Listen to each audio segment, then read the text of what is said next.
Good evening, everyone, and thank you so much for joining us for tonight's talk, Death Cannot Make Our Souls Afraid, 19th Century Mourning Customs.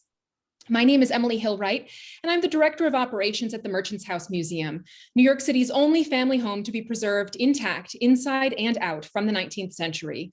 Home to the Tredwell family and their Irish servants for nearly 100 years, the Merchants House is complete with the family's original furnishings and personal possessions. During the talk tonight, please feel free to use the Q&A feature at the bottom of your screen to ask any questions. We will have a short Q&A at the end of tonight's talk. And our speaker tonight is, of course, Merchants House Museum Historian Ann Haddad. Annie has been the museum historian at the museum since 2018. In addition to her role as museum historian, she is also a blogger and docent. She holds an MLS with concentration in rare books and manuscript librarianship from the University of Pittsburgh. Annie delights in interpreting the life of Eliza Tredwell at the museum, in particular when she is in mourning for her husband Seabury, and in researching the 19th century lives of the Tredwell family and their friends. Welcome, Annie. Thank you for being here. Thank you so much, Emily, and good evening, everyone. I'm delighted that you're all joining me this evening as we talk about what is, to me, really the most fascinating and intriguing aspect of 19th century life. I think for me, it's so interesting because of how very complex it all is, all of the rituals, the symbolism that are behind all of these practices, and the persistence of some of them today in our very own death and mourning culture.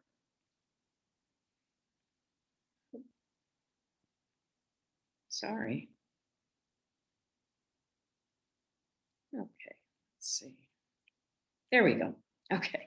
Now, although we're going to focus on the 19th century, of course, I'm going to just do a very brief overview of mourning customs through the ages, because I think you'll be very surprised to learn just how many of these customs have their origins in ancient Greece and Rome, for example, and in the medieval culture. And I have noted, when you see my slides, you'll see that sometimes there are notations in red. And that is a clue to you that we will be talking about those persistent rituals or customs as they appeared in later centuries. And then, of course, we will talk about American mourning etiquette and its rich and fascinating symbolism as it evolved in the 19th century. And these we will review through the lens of the Tredwell family as they mourned their patriarch, Seabury Tredwell, who passed away in 1865. Of course, the Tredwell family occupied what is now the Merchants House Museum on 4th Street. To that end, I have included, you will see some images of our very popular funeral reenactment that we have done for many years. And that is one of our most popular events coming up on Sunday, actually. So now I am going to disable my video so you can focus on the slides, and we will commence. So when I read the diaries of 19th century New Yorkers, I am always struck by the pervasive presence of death on their pages. Diarists took great pains to include detailed records of the passing of loved ones. Throughout this talk, I have included passages from these diaries because to me, they really best illustrate mourning customs. In the 19th century, as a result of primitive medical knowledge, epidemics, poor sanitation, and childbirth, the death rate in that era was enormously high. The average lifespan was only 40 to 42 years. And on March 7th, 1865, Seabury Tredwell passed away at the nice ripe age of 84. Gertrude Tredwell, the youngest of the Tredwells' 8 children, was the last person to die in the house in August of 1933 at the age of 92. Definitely good genes in this family. And here are Gertrude, her mother, Eliza, in the center, and the 3 of her siblings who also died on 4th Street. Although the deaths that occurred in the Treadwell home took place over a period of nearly 100 years, the accompanying rituals and ceremonies that attended each, no doubt, had many similarities, for they followed a very prescribed pattern of behavior surrounding death, burial, and mourning. These were very complex, precise codes of etiquette which allowed for a public and proper expression of grief, with signs and signals that were readily understood by the community.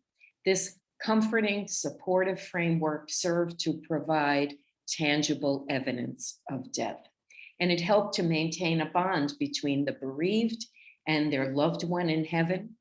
And it was also a way to preserve and honor the memory of the deceased as the mourners worked through their grief. Now, deeply symbolic burial, funeral rites and mourning customs have been in existence since the dawn of the human race, although interpretations varied over the centuries depending on the culture and on their religious beliefs. And here we have an image of one of the earliest known burials found in France and dated to 60,000 BC during the Neanderthal period. And evidence shows that this person was ceremoniously buried. There was some significance to this person's burial. But then I recently found this story of a Kenya burial, which was discovered last year. This older burial site discovered in a cave and dated to 78,000 years ago. What's so interesting about this discovery is that it was a toddler wrapped in a shroud and laid in a fetal position with a pillow under his head. And I just found that so moving. And indeed, it shows us that great care was taken and that there was a deeper meaning and symbolism attached to this burial. In ancient cultures, the dead were honored with very elaborate rituals involving lavish feasts, processions, and funeral games. Cremation and mummification were common practices, along with providing the deceased with food and wine, signifying a complex belief in the afterlife. The toga pula, or dark toga, was worn to signify mourning.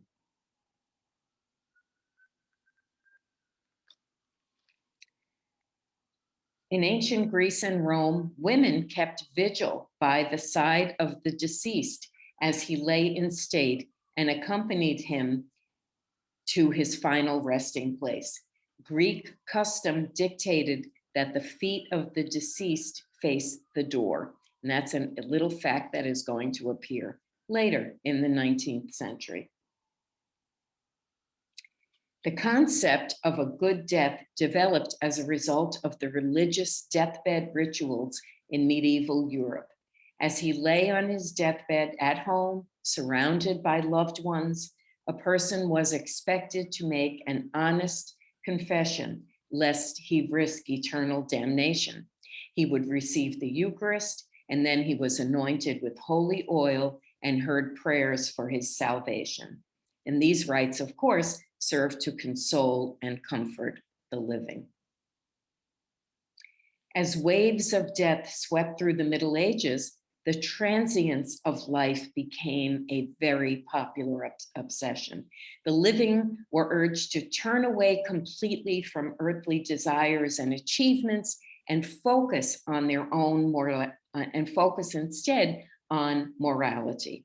The visual symbol of this Christian concept was the memento mori, a Latin phrase that translates to remember that you must die.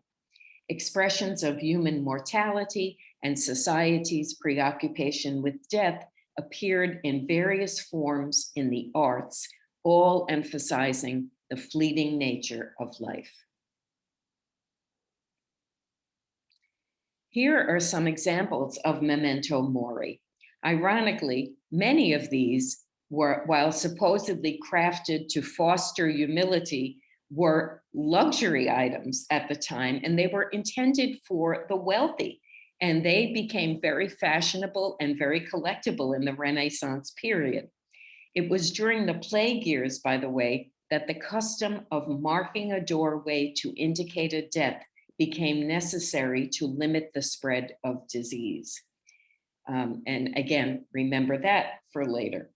It was in the late 14th century that the word funeral came into use, meaning a ceremony of burying a dead person. Although medieval European queens wore white for mourning, by the late medieval period, mourning attire made of matte black material conventionally signified bereavement and continued to be common during the Renaissance. In the early church, nuns wore dull black robes, demonstrating their removal from society. So the color was considered a very sober choice. Black death overcoming the light of life. Because black dye, though, was so expensive, the lower classes couldn't afford to purchase it to change their wardrobe for mourning. Hence, class distinctions became evident. Black became a symbol of luxury and wealth, and we begin to see the association of mourning attire with wealth and status. Mourning etiquette became very important during the 17th and 18th centuries, largely due to the development in Europe of royal court mourning. Upon the death of a member of the royal family, the public was directed to follow a very strict set of mourning customs that included, for the first time, dictates of fashion. And it was in this period that the mourning stages developed. In France, it was customary for the king to wear violet during the grand or first period of mourning, while everyone else wore black. Here on the left is a young King Louis XIII in his violet mourning attire. The clothing during this period was coded to denote status. The longer a lady's train, for example, the higher her position in court. Noblemen were obliged to furnish their entire household, including the servants, with mourning attire at tremendous expense. Also, at this time, the term widow's weeds was coined from an Old English word, weed, meaning garment. The weeds included a long black veil worn when in public. Black, however, continued to be a fashion statement for European aristocracy, as shown here with this portrait of Veronica Spinola Doria. She is not in mourning in this photo. In early colonial America, mourning customs were largely a carryover of English tradition, but the Puritans, their funeral processions were austere and very somber. The mourners, you can see, are wearing only simple black robes and ribbons on their hats to denote their bereaved state. By the mid-17th century, however, funerals began to include social gatherings at the home of the deceased, where large quantities of liquor were consumed. For the funeral of Mr. John Corbett of Massachusetts in 1685, for example, 32 gallons of wine were ordered for the guests. Note in this picture the absence of women, or perhaps that's a woman hovering in the background with the child. Women were obliged to remain at home or were merely spectators during funeral processions, for as the weaker sex, they were likely to faint or wail from grief, thereby ruining the ceremony.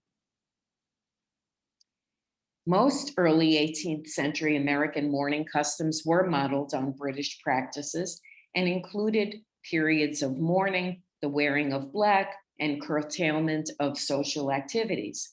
During the Revolution, however, elaborate mourning practices were practically non-existent.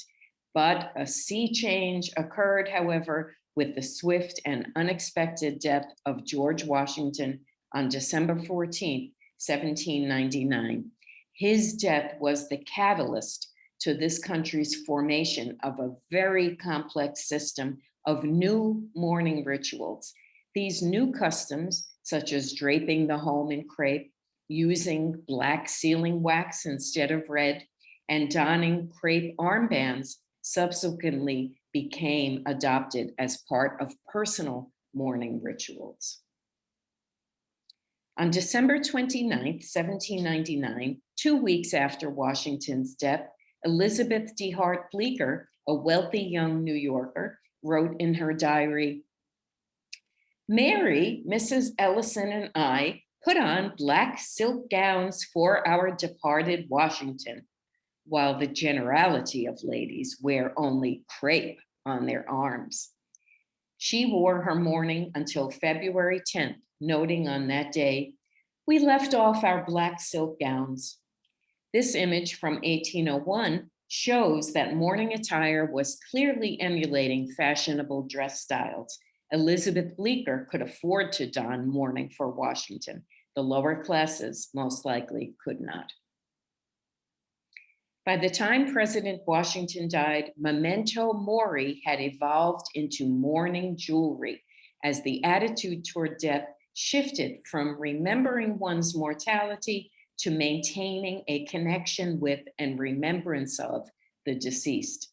The macabre images like skulls and skeletons gave way to neoclassical scenes of sepia-toned mourning urns, weeping willow trees, and graceful women lamenting. Collecting a lock of hair of the deceased became a fashionable practice. This was one of the few lasting mementos one could acquire for remembrance, as the keratin in hair keeps it from decomposing. It was common to engrave the name, age, and death date of the deceased on a piece of mourning jewelry. Bear in mind that later in the 19th century, hair jewelry and other personal accessories were also used to commemorate the living, and not all hair jewelry was made for mourning. Making hair jewelry became a very popular feminine pastime. And an example of this is this lovely hairnet from the museum's collection that is actually made out of human hair. Although samplers and silk embroideries were worked by schoolgirls in the 18th century, for mastering the art of needlework was an essential accomplishment for a young woman, after Washington's death, they evolved into memorial pictures, at first honoring the late president, but then used personally as records of the deaths of loved ones, as a means of expressing one's grief.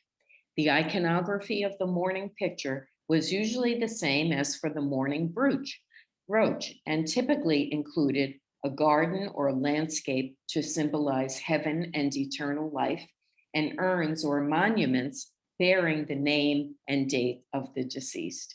In this embroidery, worked in 1805, the inscription reads, "Sacred to the memory of the illustrious Washington."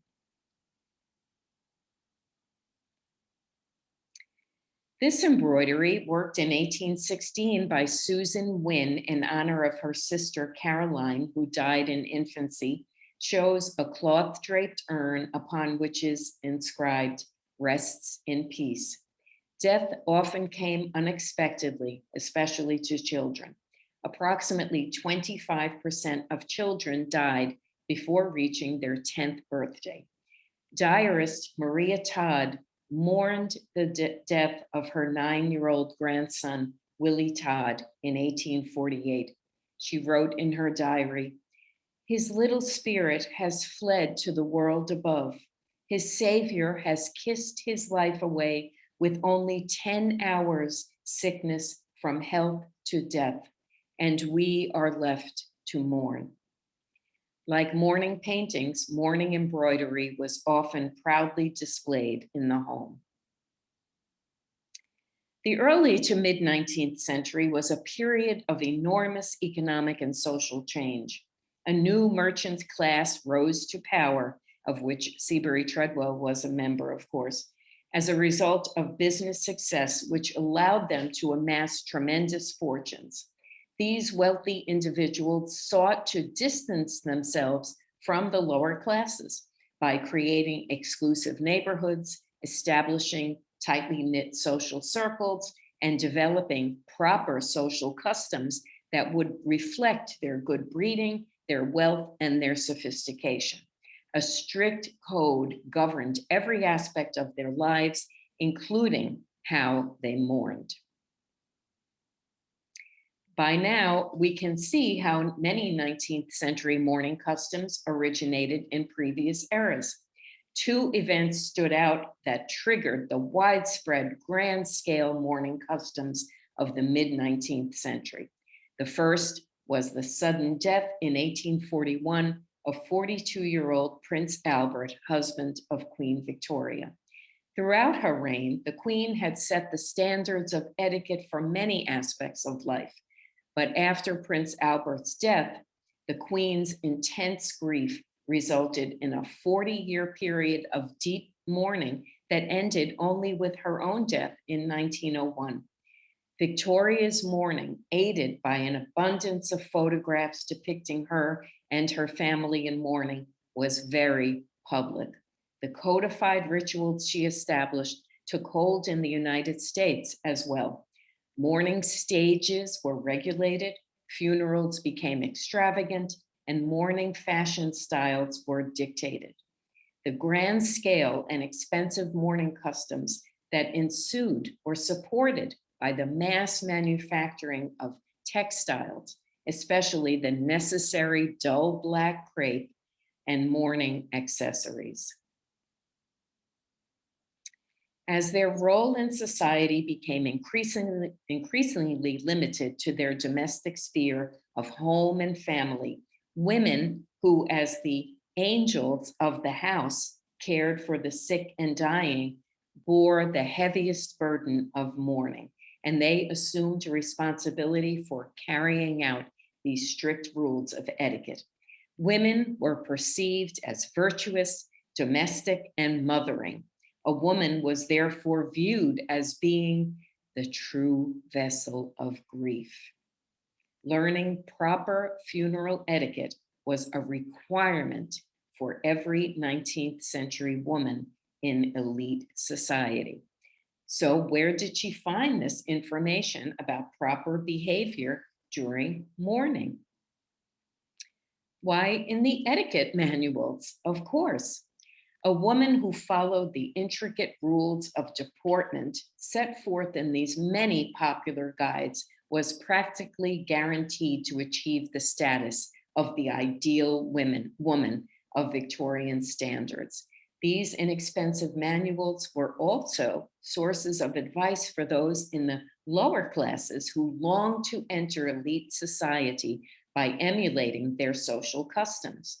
Many of these manuals dictated funeral customs as well. Other resources for mourning etiquette were the popular periodicals Godey's Lady's Book and Peterson's magazine. Godey's and Peterson's were most famous, of course, for their color fashion plates, which turned the magazines into the equivalent of today's Vogue for the Victorian woman. By copying European fashion, they introduced a more elegant, finessed approach to mourning style. Of course, with these fashion plates, just as important as the dress was the world it depicted of wealthy, carefree, elite women enjoying one another's company in luxurious settings. The other devastating event of the mid-19th century was the Civil War. Death became commonplace, ultimately sweeping off 750,000 in its harvest of death with shocking suddenness. The good death, as described previously, was denied to the soldier in the battlefield. Families were deprived of hearing the last words of their loved ones. Mourning, therefore, took on even greater significance as the living struggled to accept the onslaught of death. On March 6, 1865, New York City joyously celebrated the anticipated end of the Civil War with a Union Jubilee. Over 1 million spectators lined the streets to see the grand parade and to witness the fireworks. But no doubt there was no celebration in the Treadwell home that day, for the family was keeping vigil at the deathbed of patriarch Seabury Tredwell, who would pass away 1 day later. And now we will examine mourning practices of the mid to late 19th century through the lens of the Tredwell family as they mourned their husband and father. In the mid-19th century, medicine was still in the Dark Ages. Most physicians were practicing heroic, traditional medicine, which employed harsh, violent treatments such as emetics, blistering, bloodletting, purging, and they used lots of poisonous mercury, strychnine, and arsenic to effect cures. Very often, these cures hastened death. And above, as you can see, 2 satirical illustrations criticizing the often deadly treatments of conventional medicine. Seabury Tredwell died in his own bed in his home on 4th Street. In the mid-19th century, only the indigent died in the hospital, for these charitable institutions were the only source of medical care for the poor. Those who could afford to pay for a doctor's home visit did so at great expense. And we have in our archives, we have the bills of Seabury Tredwell's physicians making many house calls to treat Seabury before he passed, and they were quite expensive. We don't know the duration of Seabury's final illness, but we do know that his physician, Dr. George Belcher, pictured at left, made a number of calls before his death. Dr. Belcher's final bill for his care of Seabury was $75. Seabury died of acute renal failure caused by Bright's disease, now known as nephritis. I'm quite sure that Seabury Tredwell's death looked nothing like this idealized image of the death of Daniel Webster. Seabury's death was probably painful, prolonged, and his death throes were no doubt much more agonizing than the obviously pain-free Mr. Webster. When death was imminent, Seabury's family and probably a clergyman would gather around his bedside. In addition to their regular duties, the servants employed by the Tredwells had the extra work of the sick room, which included washing linens, preparing special foods, fetching the doctor, and running other errands. Seabury was probably not administered any strong opiates to relieve his pain. Being devout Episcopalians, the Tredwells believed in divine judgment and that the dying individual would meet his maker at the moment of his death. Hence, his last words were important. The family, no doubt, was hoping to catch revelations of the afterlife and to hear indications that Seabury had made his peace with God. Usually, a member of the family would write down the dying's last words. We have no record, unfortunately, of Seabury's deathbed scene, so I will read an excerpt from a letter written in 1860 by one Julia Delafield, who wrote of her grandmother's final hours. She spoke of her approaching end, said that all fear of death was entirely gone, that her faith in Christ was perfect, and her only prayer was that her children might be spared the pain of seeing her die a lingering death. Julia added, "Grandmother died about 2:00. She fell asleep in Jesus. Her death was calm and peaceful." So it sounds like Julia's grandmother did indeed die a good death. Here we have a recreated scene of Seabury's deathbed taken in his bedroom. Immediately following Seabury's death, a family member instructed one of the servants to stop all the clocks in the house. This ritual served several purposes, the most important being to note the time of death for the coroner. It was also believed that stopping time would allow the spirit of the deceased to make an easier transition to eternal life, and that failure to do so would bring bad luck to his survivors. A family member or physician would close Seabury's eyes and straighten his limbs before rigor mortis developed.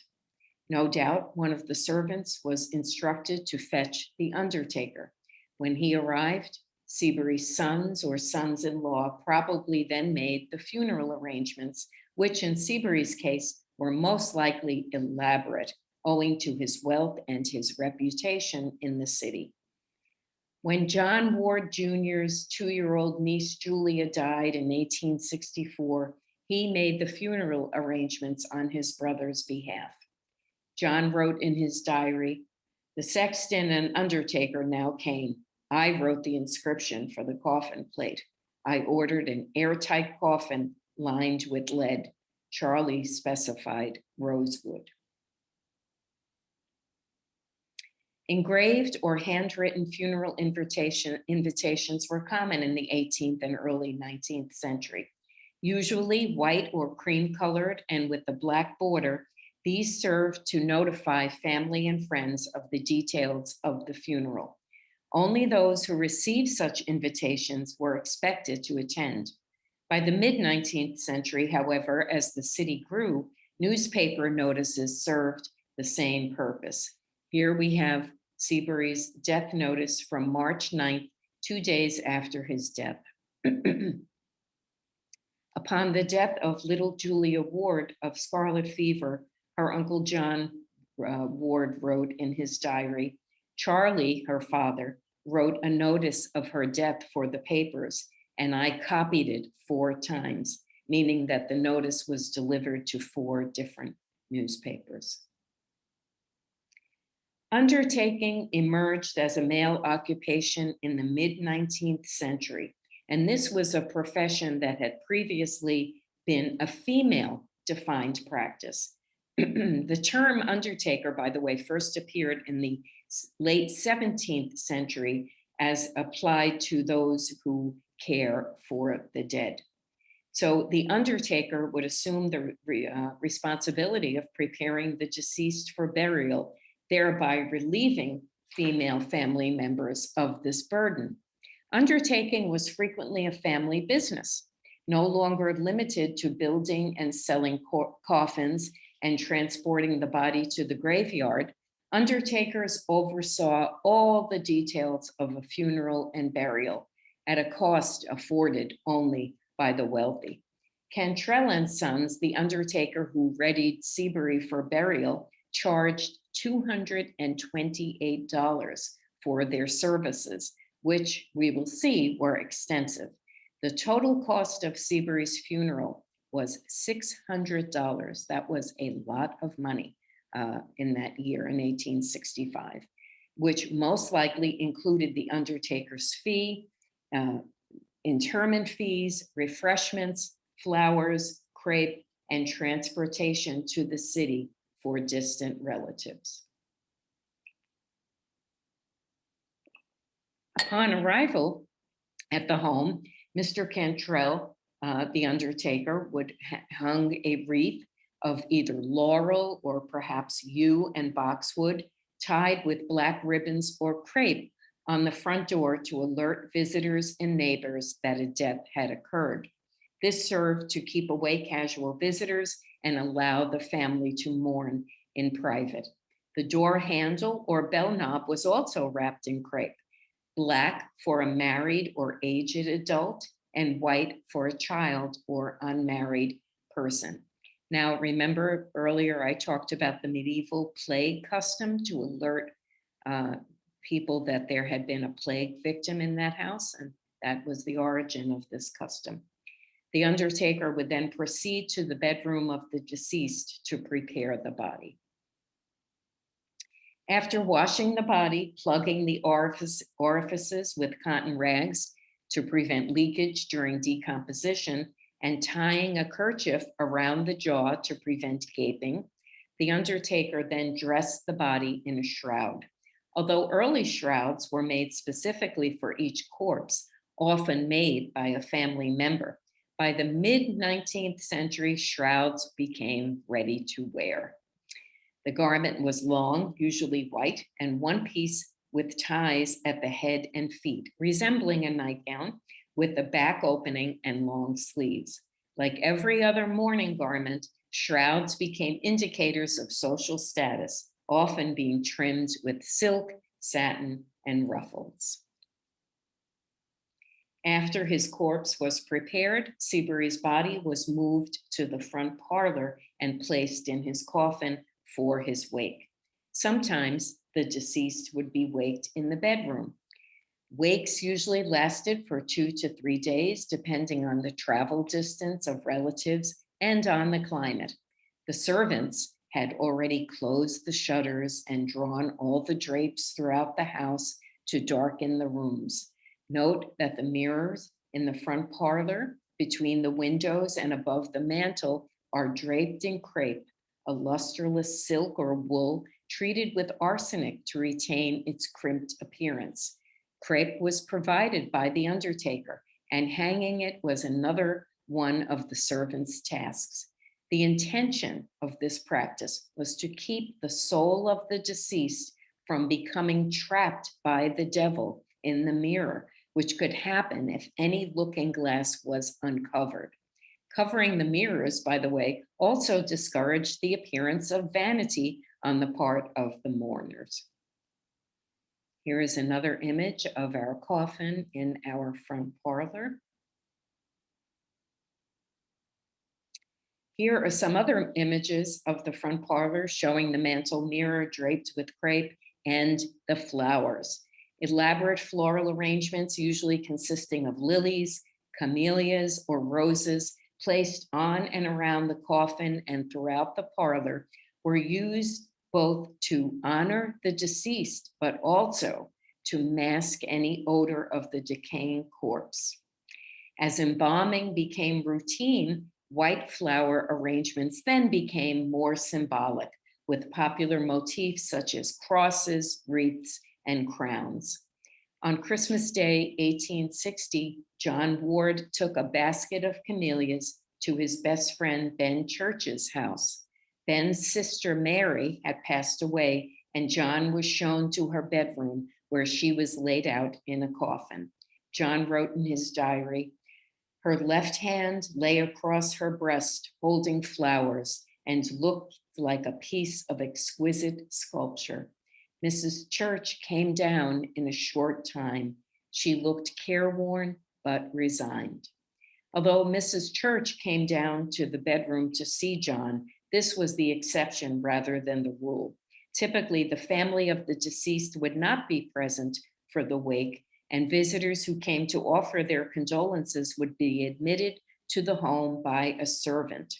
After paying their respects, the visitor would leave his card in the receiving tray in the hall, with the lower left corner of the card turned down as a gesture of sympathy, and the coffin would have been opened during the wake. Here is one of the rear parlor mirrors covered with crepe. Another common practice was to turn family photographs face down to prevent close relatives and friends of the deceased from being captured by the spirit of the dead. During the wake, the home remained very quiet and everyone spoke in hushed tones.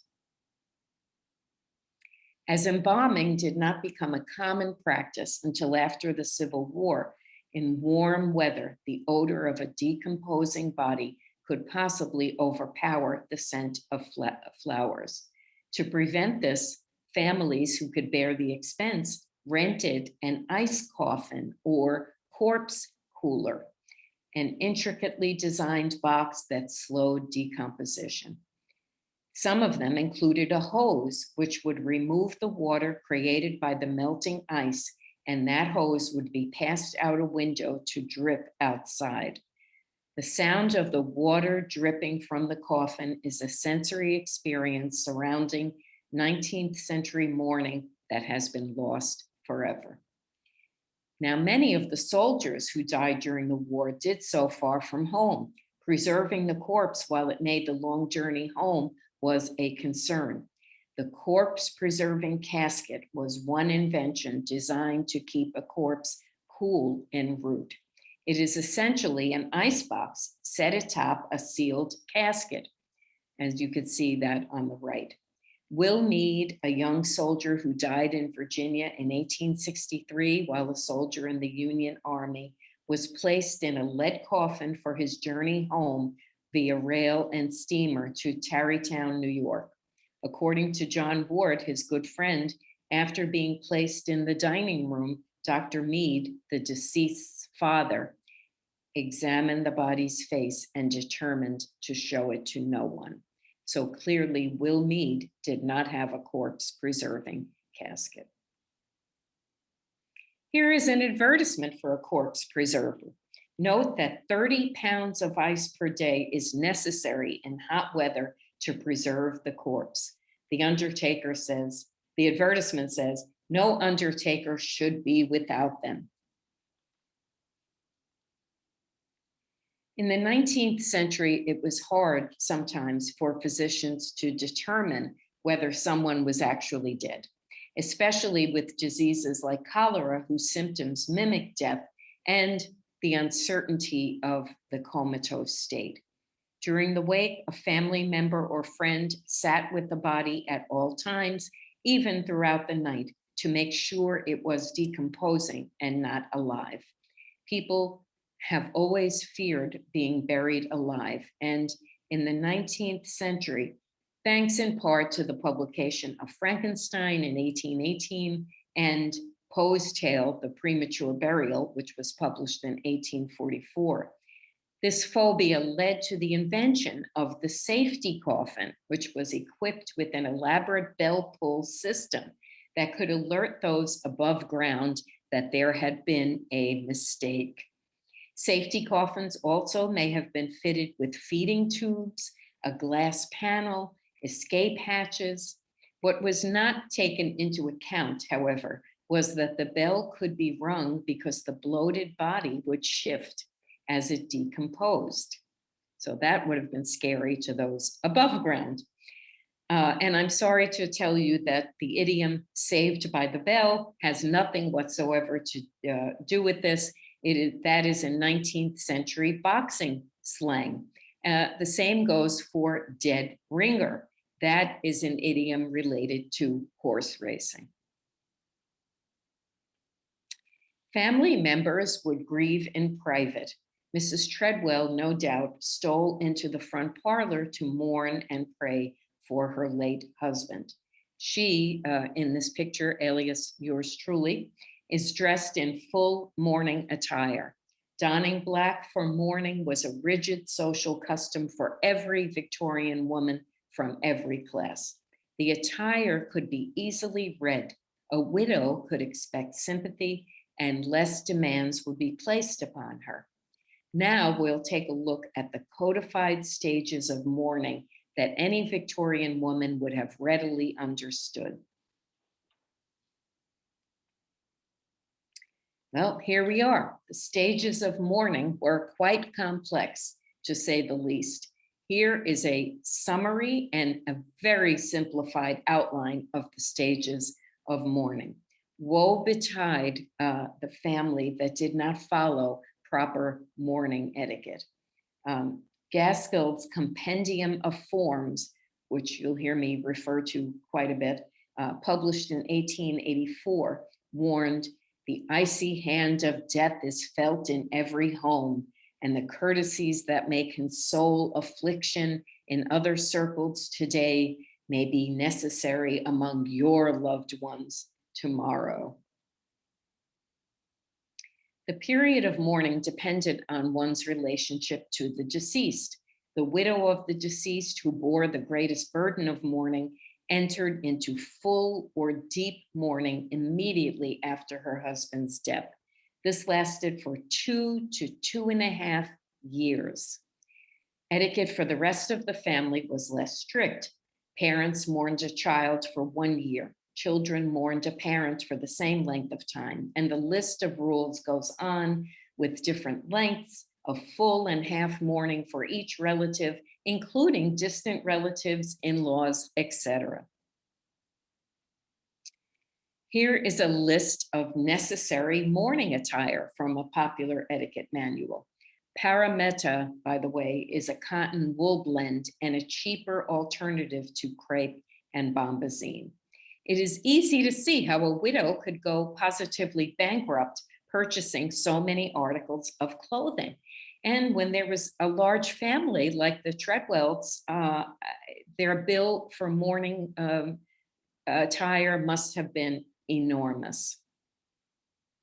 Now, we don't know where the Tredwells purchased their mourning attire, but they had plenty of options in the neighborhood. Mourning attire was available at every price point to accommodate the rising middle class. Those who could not afford the extra dress often dyed or altered an existing dress from their wardrobe. During the Civil War, black material used for bunting was donated to deceased soldiers, widows, and mothers. One example of this was in May of 1865, when over $1,000 worth of bunting that had been used for President Lincoln's funeral in New York City was collected.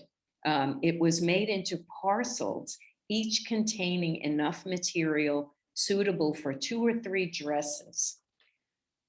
So women could sew their own mourning attire. Here are advertisements for Arnold Constable and Company and Lord and Taylor. Etiquette dictated, by the way, that the family not go out in public until the funeral. So a close woman friend or relative would go out and do the shopping for the family. As mourning attire became increasingly tied to fashion trends and hence increasingly more expensive, the contradiction between the desire to emulate the current style and the wish to appear restrained in one's sorrow did not go unnoticed. In October of 1841, T.S. Arthur wrote a short story for Godey's entitled Going into Mourning that criticized these mourning practices for their emphasis on show and fashion at a cost that would drive families of lesser means into near bankruptcy. So clearly, women during this period were receiving very conflicting advice from Godey's and other periodicals. So the first period of mourning and the most intense, full or deep mourning. And for the widow, this stage lasted 1 year and 1 day. The widow's mourning dress became a wall, a cell of refuge, I read. Actually, it was etiquette writer May Sherwood wrote in 1887. All her social activity was suspended. She did not leave the house except to attend church services. During that time, her dress was either bombazine or crepe, which covered the skirt and bodice and did not reflect light. The widow wore an obligatory weeping veil, a long black veil, when in public to allow her to weep with propriety, as Demarest Quarterly put it in 1862. Why a long veil? Well, it was a belief that the spirit of the departed hovered around the bereaved. And if a passerby looked directly into the mourner's face, the spirit might attach itself to that person. Jet, a variety of lignite coal formed from fossilized wood, was the only acceptable form of jewelry permitted during the first period of full mourning. Here is an example of a full mourning dress from the museum's collection on the left, worn by a family member after the death of Mary Treadwell Richards in 1874. A woman, by the way, who was unfortunate enough to lose her parent before her nuptials had to wear a black wedding gown. On the right is a picture, of course, of Scarlett O'Hara, who is in mourning for her first husband, full mourning. After 9 months of deep mourning, the widow was permitted to add 2 crepe flounces to her dress, and some minimal and understated jewelry was permitted. The woman on the right is wearing a black jet necklace, and the woman on the left is wearing her gold watch chain, perfectly acceptable. The second stage, or ordinary mourning, is intended for grief when it has subsided. And that lasted anywhere from 3 months to a year for widows. Mrs. Treadwell may have added at this point white collars and cuffs to her black dress as a way to dilute the sorrow. And she may have added jewelry made of black enamel, onyx, pearls, diamonds, or ivory. Silks and velvets were permitted at this stage as well. You notice the veil is abandoned. All of the accessories changed as well, reflecting the allowance of color. Here we have a woman from our collection. She is most likely in second mourning. You can see she's wearing a white scarf and a shiny ribbon at her neck. Once second mourning commenced, a widow could receive visitors in her home and could be seen in public. The final stage of mourning, known as half mourning, signifies the gradual return to society of the bereaved. Mrs. Treadwell was permitted to introduce colors, including gray, white, lavender, and other shades of purple. The 2-piece white dress printed with small lavender flowers is trimmed with black lace. Of course, there is no limit to mourning, and some women wore mourning attire for the rest of their lives. Bear in mind that only middle and upper class women could afford to engage in these extensive, restrictive mourning customs. Working or lower class women who could not afford all of this, even purchasing dye to dye an existing dress, simply wore a black armband and got on with their lives as best they could. They had no choice. Now, accessories in the first stage of full mourning, such as jewelry, bonnets, parasols, and fans, were required to be appropriately somber. Mourning also extended into underwear, which was trimmed with black ribbon or border. Here are some mourning accessories from our collection at the museum. Hair jewelry, both for mourning and other occasions, continued to be a trend in this era as a way to maintain a connection to a lost loved one. These pieces date from the mid-19th century. The 2 bottom pieces are from the museum's collection. As the mourning industry grew owing to the staggering death rate during the Civil War, dedicated stores or warehouses that specialized in mourning attire proliferated. Here is an ad for 2 of them, M&A Myers and Jackson's, both on Broadway. Mourning badges typically worn on the left arm were either plain crepe or adorned with images of the deceased. Here is one from 1865 honoring President Lincoln. Now, in the world of mourning etiquette, men had it so easy. They were considered emotionally stronger and more resilient than women.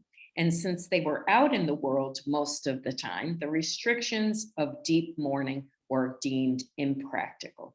In addition to a black suit, which most of them wore every day anyway, wearing a black armband or band around the top hat, known as a weeper, were basically the only requirements for a widower, and that need last only for 3 to 6 months. And at that time, guess what a widower could do?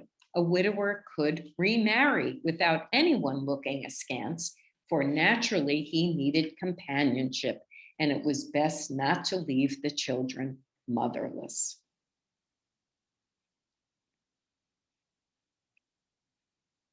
Not everyone followed the rules strictly, however, especially where the death of a child was concerned. This is the President Lincoln's top hat that he was wearing when he was assassinated in 1865. It bears a mourning band in honor of his young son, Willie, who had died 3 years earlier. Children under 6 wore white for mourning. Adelaide Frick, pictured at right with her mother, she was 2 or 3 years old when this was taken, in mourning for their father, Henry Clay Frick. The child on the left, the older child, is wearing a black mourning dress and holding a picture of her deceased loved one. Now, we don't know to what extent the Tredwell servants shared in the family's mourning. They most likely simply wore a black armband. Usually, only extremely wealthy families with a large staff provided their servants with full mourning attire. We don't know if any servant, honestly, remained in the Tredwells' employ long enough to develop attachments to any one particular family member.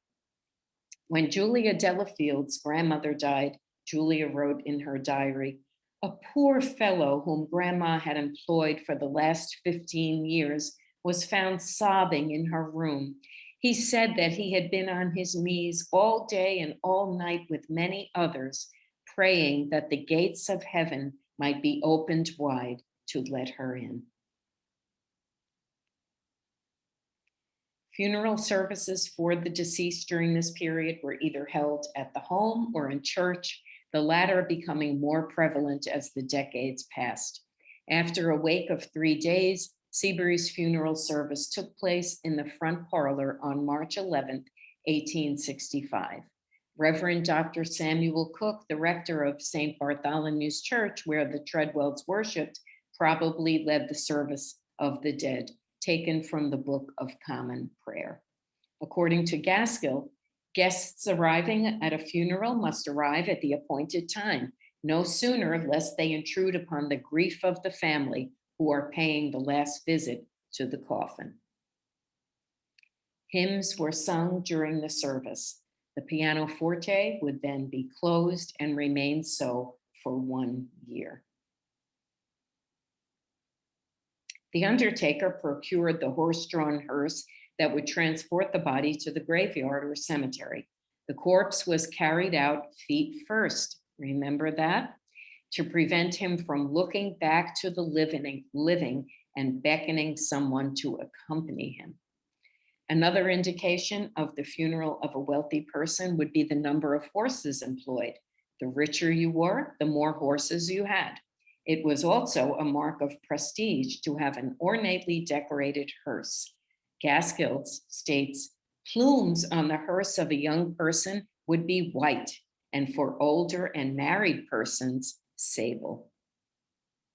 Now, we don't know the size of Seabury's funeral procession or if it was as elaborate as this one, nor do we know who the pallbearers were, as typically they were friends of the deceased and not family members. The friend in charge of the ceremony would be the one to instruct the undertaker as to the order of the mourners in the carriages. The clergyman always rode ahead in the carriage that preceded the hearse. No doubt, Seabury's family rode in carriages to the cemetery, but for our reenactment, we walk in procession to the site. We do not know the family members who went to the cemetery for Seabury's service. Until the mid to late 19th century, women were expected to remain at home. Seabury Tredwell was interred in the New York City Marble Cemetery on East 2nd Street between 1st and 2nd Avenues. And here are some images of us during our reenactment of the graveside service. Here are the mourners. Gaskill states, guests will not salute the mourners, but will stand in the presence of their supreme sorrow, expecting no recognition. Here are some more images. Here we are in our full mourning with weeping veils and white calla lilies.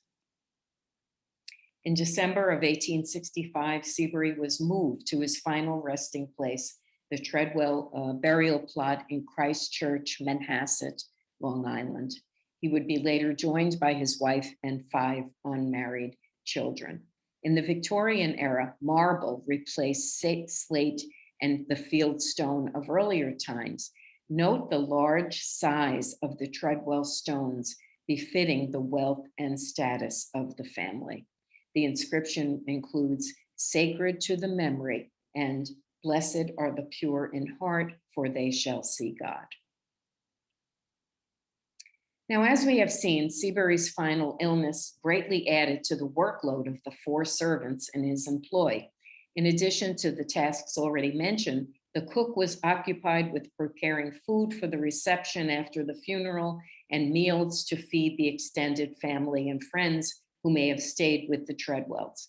She also would have been busy baking funeral biscuits for mourners to take home after the service. This unique practice dates back in centuries, and it is connected with the ritual known as sin eating, whereby a paid sin eater would consume food and drink handed to him over the coffin or resting on the chest of the corpse. And in so doing, he would absorb the sins of the deceased, allowing him to enter heaven with a clean soul. Well, thank goodness that with time, this tradition evolved to simply serving biscuits and cookies symbolically wrapped in paper bearing inscriptions of Bible verse, hymns, or poetry. They were sealed with black wax, often stamped with skulls or crosses. Pictured is a special mazer bowl wherein the food for the sin eater was placed, and different examples of wrappings. And in the center are our pretend funeral biscuits. After a week or 2 of entirely private mourning, Mrs. Tredwell could begin to receive very brief condolence calls. They were to last just for a few minutes, a brief interview with very limited conversation. In response to these calls, Mrs. Tredwell would send her mourning or condolence card, another essential mourning accessory. These cards that are pictured here were meant as tokens of remembrance and contained information about the deceased. Often they were embossed with funerary images. No message was required. This was the widow's announcement of her retirement from society. Once her period of full mourning was over, Mrs. Tredwell gradually resumed her pattern of social calling. But first, she needed to call on all of the visitors who had paid a call to the home during the wake or in the first weeks after the funeral to leave her mourning card, bordered in black and usually bearing the words, "Thanks for kind inquiries." Friends would then know that she was prepared to receive them for regular social calls. Now, the Tredwell family was 1 month into their mourning for President Lincoln when he was assassinated, into their mourning for Seabury when President Lincoln was assassinated. The entire nation was plunged into an abyss of mourning, unlike any other the country had ever seen. And this is a lock of hair clipped at the president's deathbed by Secretary of War Edwin Stanton. A mourning custom that became popular after the birth of photography in 1839 was the post-mortem photograph. Adapted from the earlier tradition of the post-mortem painting, these reverent mementos of the recently deceased became a comforting way for the living to memorialize their deceased loved ones. These were usually daguerreotypes, and they were intimate, sorrowful images, especially the ones so frequently taken of children. And they reflect the often sudden loss as evidenced by the heartbreak and grief on the subject's face. One Victorian photographer advised, "Secure the shadow ere the substance fades. Here's another very sad image of a father mourning his deceased child. As photographic methods became more sophisticated and less expensive, the post-mortem photo often pictured the dead in an animated pose and retouched, hiding the ravages of death. And the images in this case would become much more sentimental. Gradually, the corpse disappeared from the mourning picture, and the trend became to photograph the bereaved in mourning. This disappeared by the mid-1920s. It is interesting to note that the past decade has seen a resurgence in this practice as parents commission photographs of their deceased infants. And here are images of me and Emily as taken by photographer Jolene Lupo, who used 19th century equipment as she recreated these mourning photographs. Since the bereaved could capture images of the deceased loved ones' bodies via mourning photography, it was only a matter of time before they desired images of their spirits, hence the development of spirit photography. Here are two examples of the genre developed by William Mumler, a real charlatan who made an excellent living in this business. He was tried for fraud, but acquitted in 1869. The practice of spiritualism, in which the living attempted to communicate with their departed loved ones, was popular in the 19th century, especially among the New York elite. They wanted to know that their loved ones were in a better place and at peace, and this brought reassurance to the bereaved. And these self-proclaimed mediums, touting their ability to have contact with spirits, led families in seances. And then there was one of the practices that's pictured here is automatic writing. Here is an example of one episode at a seance in 1861, in which Mr. Ambrose Mott's father wrote, "I take pleasure by assuring you that I am often with you." His wife wrote, "The written communications were an entire consistency with the Christian religion." In that same seance, Ruth Mott described her husband's recounting of his experience while in a trance. Ambrose was in this state for 1 hour and 20 minutes. Upon awakening, he described that he saw bodies in the air, perfectly formed and of flesh and bone. They seemed to be formed of a gauzy mist. So after her full-time mourning period of 2 to 2.5 years was concluded, Mrs. Tredwell could shed her mourning attire and resume her active life in society.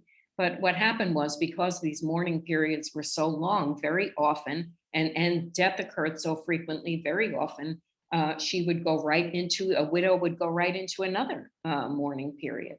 And it was permissible for a widow to remarry anywhere from 1 to 2.5 years after her husband's death. But Mrs. Tredwell never remarried, and I suspect that she remained in mourning until her death. By the late 19th century, with the advances in modern medicine, healthcare shifted from the home to the hospital, and as the funeral industry developed, and embalming became prevalent, the work that had been previously the responsibility of the family became the purview of the funeral director, and wakes and funerals took place outside the home in funeral parlors. The carnage of the First World War, with 10 million dead, brought an end to public and lavish mourning in a cultural shift now defined by historians as death denying. As people struggled to make sense of the deaths, expressions of grief became increasingly hidden from the public. As we have seen, Black was considered to be an elegant fashion choice as far back as the Renaissance period. As women joined the workforce and spent increasingly more time outside of the home, and as they abandoned elaborate mourning customs of the past decades, Black clothing became increasingly fashionable outside of the context of mourning. And this would evolve into the classic little black dress, especially Coco Chanel's popular, influential 1920s interpretation, which persists to this day as the ultimate symbol of tasteful, stylish fashion. And I have to share this with you. I just stumbled upon this in a New York Times article showing us that efforts to memorialize departed loved ones with keepsakes from their remains continue. This article highlighted one of the newest methods, that of removing and preserving the deceased's tattoo and converting it into framed art. The company tells us that it helps to carry on a loved one's story so that his spirit and legacy can live on for generations to come. And I suppose that in that way, mourning customs have come full circle. So today, the Good Death movement strives to help people embrace their own mortality by removing fear and focusing instead on the natural aspects of death and dying. And now we're beginning to shift responsibility from the funeral industry back to the family, allowing death to become a personal and positive act. So we see that mourning no longer has rules, and we may take ownership of our deaths, our grief, and our mourning. Thank you so much for listening. Thank you, Annie. That was just wonderful. It's so fascinating to see just how old these customs are, that we're pulling things from, so long ago and reinterpreting them. We are going to go ahead and open up the Q&A. So if anybody has any questions, you can pop them in the Q&A feature down at the bottom of your screen. And while we wait for some questions to come in, Annie, I wondered if you could talk a little bit. Something that struck me listening to the talk is how many of these customs sort of have some sort of a superstition, an element of superstition in them, this idea of being trapped by the devil, or loved ones being trapped. That seems maybe at odds with the religious beliefs that the family would have had.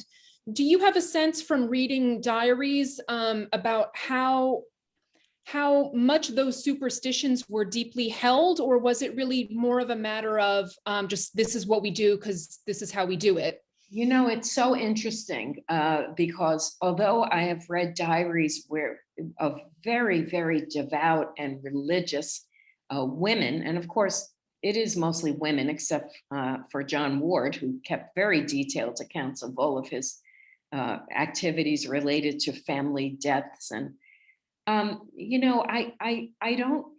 not really sure, because in these diaries they don't really mention all of these suspicions. And maybe that's a suspicion in and of itself. I mean, maybe you didn't write down what you thought about these practices. Maybe they were just kind of unspoken. I mean, they write in great detail about the rituals, but not so much about about where they came from, where those I think actually it probably dates way back to the memento mori issue, and when things were much more focused on your mortality and the fleeting nature of life, and how the devil was somehow going to find a way in and interfere. Interesting. It's just interesting to think about, I think. We had absolutely. Two questions came in that are actually very related to one another. So I'm going to maybe read them both here, and then we can have a little conversation. Somebody asks, do you feel that mourning customs were largely universal within European cultures, or were they confined to the Anglo world? Did American customs change with massive immigration, or did immigrants ultimately absorb American customs? And then a question that came in right before that one, someone says, I'm so interested in how mourning occurred in New York City subcultures like Italian or Irish immigrant enclaves, for example, in the 1860s onward. Was that in line with American customs, or did they mix at all? But let me answer the second question first. immigrants in no way could afford to go through all of these elaborate, all of these elaborate rituals, practices, attire would have been impossible for a newly arrived immigrant to afford. They might put on a black dress, they might continue to wear what they were usually wearing, which typically would have been dark clothing anyway. And they may have worn a mourning band, but they certainly, first of all, the men were working, the women were either taking care of their children, or many women were forced to work as well. And they didn't have the time or the resources or the financial, the economic advantage that the wealthy had. And then that goes for European custom as well. All of that court mourning, and as I explained about what the attire symbolized, how if you had a long veil, you were wealthier. I mean, that all of that stuff was the purview of the wealthy elite, even in Europe during this time. I doubt very much, although actually that's probably a subject for another talk, to talk about immigration and immigrants and their death. I know I certainly could talk about my own Italian heritage and what my grandparents did for during funerals. My great aunt was actually waked in my family's, my grandparents' home when she was 2 years old. And that's, I'll share that with you. My grandparents came over in 1907 from Italy. They had the clothes on their back and nothing else. And when their 2-year-old daughter died of influenza, my grandfather had to turn to a mutual aid society that was created by the people who came from his town, who had all clustered in this particular neighborhood of Brooklyn, which was Williamsburg. And they paid for the funeral, the food, and everything else for my grandfather. Well, that's something, I mean, I think when in listening to your talk tonight, just hearing all of the different accessories that were required, that you need special mourning cards, and you need all of all this clothing and all of this, just really sort of astronomical. Astronomical. I mean, you could liken it really to a wedding today, in a sense. It just was involved all of that same preparation, except with all of this was all done in the period of like 2 days to plan all this. Honestly, that's how, there was no obvious, awareness of that it was going to happen. And so when the person died, all of this went into, the wheels started turning. Sure. Great questions. I was also curious, in talking about immigrants, do you have a sense in the sort of mid-19th century period, when we talk about the Irish servants at the house, we talk a lot about sort of religious tensions between Protestants and Catholics. Do you have a sense of how Catholic funeral practices might have differed from those of Protestants, or are we sort of seeing a similar thing in the middle of the 19th century? No, it was very similar, except of course for all of the mourning attire. But I mean, there were funerals. There was the big, St. Patrick's downtown on Mott. I've read very interesting. I forget if it was John Ward or another gentleman whose diary I read. I can't quite remember. But he talked when Archbishop Hughes died. This Protestant went to the wake to see Archbishop Hughes's body, which I thought was really fascinating. He described the whole situation in the church in enormous detail. So I think it bore a certain fascination to the white Anglo-Saxon Protestants when there was a big Catholic funeral like that, because they probably weren't sure what exactly they were going to do and how their practices differed from their own.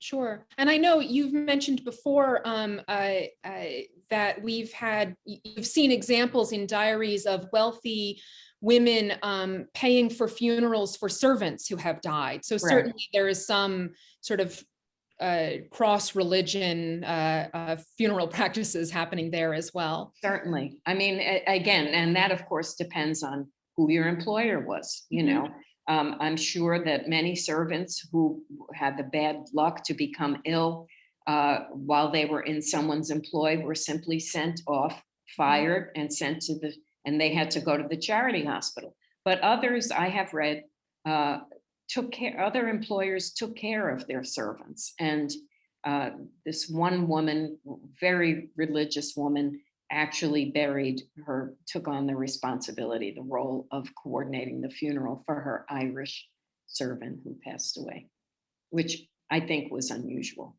Mm-hmm. So I think that may be all the time that we have for this evening. Thank you so much, Annie. This was just wonderful. Oh, my pleasure. And if anyone has any questions or comments, you could always email them to me at ann@merchantshouse.org, and I'd be happy to answer them. Wonderful. As we get closer to Halloween, the museum does have a lot more coming up about death, mourning, and the paranormal. This Friday evening, day after tomorrow, you can join us for the next episode of our regular virtual program, In the Spirit of Science. This month, paranormal investigator Dan Sturgis is going to be sharing some of his favorite hauntings. And then this Sunday afternoon, if you are local, you can pay a call on members of the Tredwell family, including Annie as Tredwell matriarch Eliza Tredwell, as they prepare for Seabury's funeral. Annie mentioned this event early in the talk. We typically do a full funeral reenactment. This year's program is much more informal, but you can come and interact with the family and learn a little bit about sort of what that preparation period was like. 19th century attire is encouraged, and the event is free with regular museum admission. Next week marks the return of our very popular candlelight ghost tours. We do have very limited tickets still available.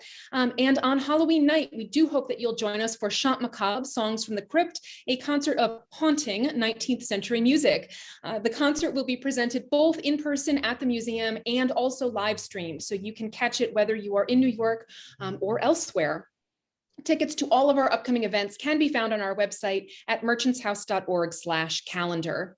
The museum is currently open to visitors on Thursdays, Fridays, Saturdays, and Sundays with options for both guided and self-guided tours. Tonight's talk was presented free of charge, but we do hope that you will consider making a donation or joining us as a member. For the last 10 years, we have been fighting proposed development next door, which is guaranteed to cause irreversible structural damage to our fragile 190-year-old landmark building. It has been a long and very expensive fight, and it is the support of friends like you that keeps us pushing forward. You can donate online at merchantshouse.org/support. So thank you again so much for joining us this evening. Thank you, Annie, for a wonderful talk. My pleasure. And have a great night, everybody. Thank you so much, everyone. Good night.